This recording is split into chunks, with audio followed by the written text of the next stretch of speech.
দুজনে আলোচনা করল একটা তাঁবু তৈরি করতে। তাদের নিরাপদের জন্য একটি তাঁবু তৈরি করতে লাগল। তৈরি হওয়ার পর ওরা জঙ্গল থেকে কোলা পেড়ে দুজনে খেতে লাগল। সময়ের সঙ্গে সঙ্গে তাদের সম্পর্ক আরও ঘনিষ্ঠ হয়ে ওঠে। কিন্তু দ্বীপে খাবার দিন দিন কমে যেতে থাকে। সমুদ্রে মাছ ধরার কোনো যন্ত্র না থাকায় মাছ ধরা সম্ভব হয় না, এমনকি আগুন ধরানোর লাইটারটাও নষ্ট হয়ে যায়। লিসা কিছুটা হতাশ হয়ে পড়ে শহরের সেই চিন্তামুক্ত জীবনকে মিস করতে থাকে। ম্যাট তাকে শক্ত থাকার পরামর্শ দেয় এবং আশ্বস্ত করে যে উদ্ধারকারী দল নিশ্চয়ই তাদের খুঁজে পাবে।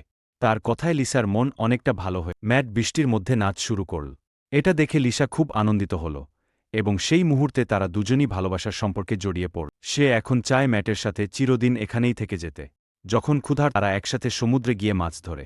একদিন দুপুরে লিসা ঘুমাচ্ছিল। ম্যাট তখন জঙ্গলে তার জন্য ফুল তুলতে গেল। হঠাৎ আকাশে একটি উড়োজাহাজ দেখতে পেল। আনন্দে উত্তেজিত হয়ে দৌড়ে সমুদ্রের দিকে গেল, কিন্তু তাড়াহুড়োর মধ্যে সিগন্যাল গান খুঁজে পেল না। ফলে তার চোখের সামনে দিয়েই প্লেনটা চলে গেল।